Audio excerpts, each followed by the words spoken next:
is Mike Kavanagh from Hero News and HIVHero.org, and I'm here at the Work Life Matters 10th Annual Gala, honoring leaders in the community and businesses of the LGBT community. We are going to be talking to the celebrities and the organizers and the awardees.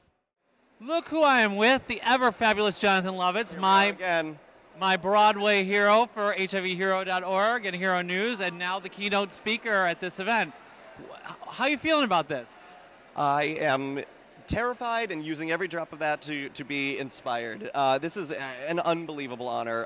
What Work Life Matters is trying to promote among the corporate world is messages about inclusion and equality and diversity, and recognizing great organizations like NBC Universal who have gone so far to make sure that the world knows that young people that equality matters to them. And as someone who gets to travel the country and speak to young people about these issues, I'm so thrilled that tonight I get to report back that these people are moved and touched and aware that the big shots in New York are looking out for the little guy, and that when the next generation of young gay consumers steps up to the plate, they remember the companies that looked out for them.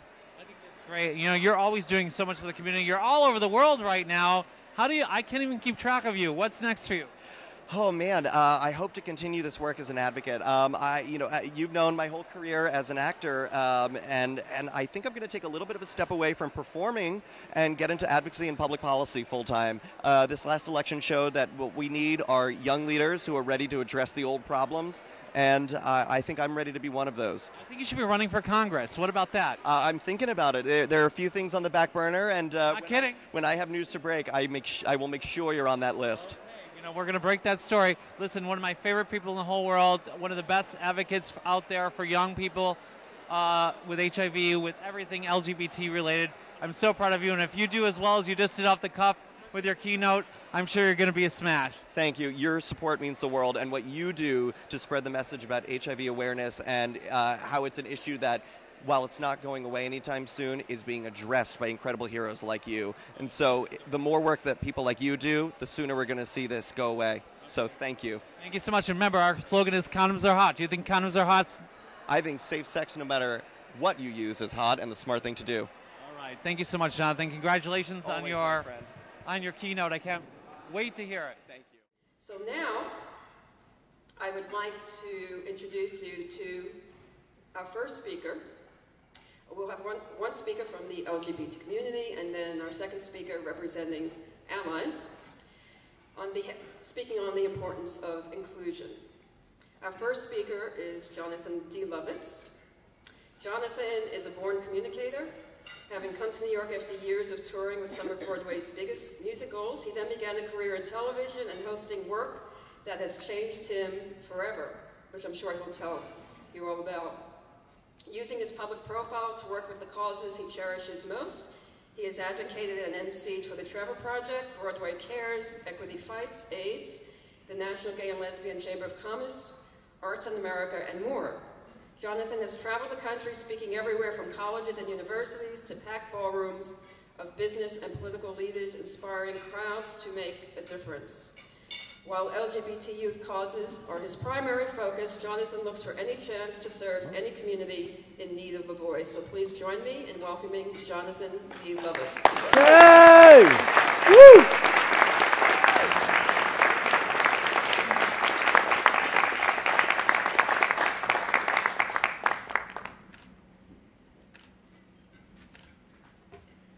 Hi, good evening, everyone. It is an incredible honor for me to be here tonight, and I am very fortunate that my career as both an actor and an advocate allows me to speak in front of fantastic crowds like this and sharing the bill with extraordinary people in the names of both business and advocacy. So first, my deepest thanks to Dr. Lori Sokol for including me in this program. And also I have to thank a hero of mine and all of ours, Lori Narvis, who will be speaking after me, a woman who doesn't have to shatter any glass ceilings. They shatter on their own when they see her coming. It is really an exceptional thing. I've had some surreal moments in my life thus far, and I'm lucky to have had several of those in the past few months. If someone would have told me when I was in high school being thrown into lockers and called every name under the sun, that 10 years from now I'd be traveling the country and speaking to business leaders and political leaders and incredible people like you, I don't know that I necessarily believe them. but it is very exciting for me to be one of those examples to say, yeah, it gets better. So, now that I'm on the other side of that, I won't stop until it's better for everyone, which is precisely why we're all here tonight. Every single person in this room is a powerful force for good, bringing the kind of positive imagery to the world of business that we are seeing grow in the media every single day. I mean, did you think even 10 years ago that we'd be using phrases like JCPenney dads? Or when you went to the Gap in the mall in Lincoln, Nebraska, you'd be seeing Rufus Wainwright and his husband sharing the same ad space as every other family? Probably not. But today, their stories have been integrated, and their equal and beautiful love stories have permeated the marketplace as every other nuclear family that used to be used in advertisements. And we should be very proud of that. And don't think it's only evident to those people who just see the ads that your companies put out. No, it's much more personal to that. Ask your employees. Every company here that has an ERG or a diversity officer or an open employee network is saying loudly and clearly to your employees and your clients that we stand with you and we support you every single day. But I'm here to tell you that these efforts and practices don't just affect your companies. They affect the people out there, the people who matter most. As someone from Generation Y who grew up in the 80s, I grew up with a few options for figuring myself out. And they were pretty polar extremes. I had Queer as Folk, and I had Will and Grace, and occasionally Uncle Arthur if Bewitched was on. That wasn't a whole lot to grow on. But it is so inspiring to think that there are young people out there right now watching Glee and The New Normal and seeing every shade and every conceivable type of family and knowing that the barriers that they have faced growing up are going to be a thing of the past. Now, I'm sure you're all aware of the impact that your businesses are making on a corporate level. Focus groups and statistics are wonderful, but they're only one way to quantify the impact that you're making. But allow me to tell you firsthand, as someone who has traveled the breadth of the country speaking about LGBT issues and listening to the stories of young people who see your ads and your programs and your outreach to their issues, let me tell you that they feel it and they appreciate it. Case in point, just a few months ago, I was speaking to a group of kids in Cincinnati who live in a shelter after being kicked out of their homes for coming out. A beautiful 14-year-old girl, self-identified lesbian, gave me a big hug and a high five after we took a little break for lunch. I asked her what that was for, and she said it's because she saw that I was carrying a water bottle from Target. A place that she, at 14 years old, knows is at the top of the HRC Buyer's Guide and Equality Index. So yeah, at 14 years old, they know. They know who you are, they know what your companies stand for, and they appreciate it. And when they have families of their own, they're going to stand with you for standing with them. So thank you and your boards for making the decisions you have. Clearly, the key to business is embracing the diversity of your workforce and, more importantly, of your customers. What we're here celebrating tonight are the incredible steps that you have taken to do that, to identify them and to bring them in line with your company's mission. Knowing and respecting your audience is something that I take very personally. Just a few years ago, I was one of a very small handful of openly gay actors on television. And when so many people told me that that would be the end of my career, I never bought it. And you know what? It's still not true.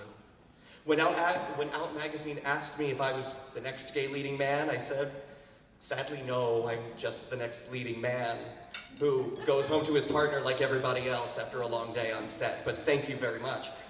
I've got nothing to hide and everything to gain by wanting to embrace this fantastic community that we're celebrating tonight. That LGBTQ community has always found safety in numbers. The American businesses are the most progressive in the world because you all see the big picture. You know that inclusion in the workplace and in the markets means a bigger circle, a bigger family from which we can promote equality, diversity, and success together. By stripping away barriers of fear and mistrust, your companies fulfill the promise of the American dream that any person, regardless of where they come from, what they believe, or who they love, is vital and matters. and not just their dollars. It's their humanity that you respect. And that's a theme that I've become very recently intimately acquainted with. Just 2 weeks ago, I was sitting at the National Gay and Lesbian Chamber of Commerce dinner in DC, having just given my remarks, shaking even harder than I'm doing right now, and had just come down from hosting, at that point, the most successful live auction the organization had ever had. Thank you. When none other than Judith Light turns to me and says, "You're the future, kid." So when my eyes stopped watering and the feeling in my hands returned, my ears stopped ringing, I hugged her and I asked her, "Judith," I called her Judith, "Judith, what do you mean?" And she told me that she has been working with the gay community since the AIDS epidemic began taking her closest friends away. She said, "We lost way too many people that could have made a difference, and someone has to." So when Angela Bauer tells you to do something, you do it. Taking her words and the inspiration I took from seeing so many business and political leaders come together that night to celebrate the importance of the LGBT community in commerce, I made a choice. And it's with humility and gratitude, excuse me, humility and gratitude that I tell all of you here, the very first group I've told this to, that an exploratory committee is being formed for my candidacy for public office. Yeah! We've been talking long enough about making a difference in the LGBT and the business communities, and it's time to stop talking and actually say something. You see, all of us, business, advocates, actors, it doesn't matter what you do, we're instruments of change. Publicly or privately, the commitment that everyone in this room has made to the country to make it a more thriving and inclusive place to live and work is exactly why we're here and why we get up and go to work every single day. The most recent election has proven that new voices are going to be the answer to the old problems. The time is right for the next generation of leaders, be they gay or straight, as long as they see that the next step forward includes everyone. And those leaders are going to be vastly different from the people who have come before us. I want to lead. I want to be a voice for growth and change in this country. And win or lose, the conversation will have been started that LGBT leaders are needed. So let's get the conversation started. In America, our diversity is our greatest strength, and I intend to use every ounce of energy to continue what we're all here celebrating tonight, bringing people together and giving them every opportunity to achieve greatness. You, as businesses, and we as a community, be you gay, straight, or allied, we have come too far to take any steps back. We're all in this together, ladies and gentlemen, and together, absolutely everything is possible. So let's continue pledging ourselves as we have in our lives and in our businesses to keep America the best, safest, most inclusive place to do business, and let's get back to work. Thanks, everybody. Enjoy your evening. Yeah! Woo!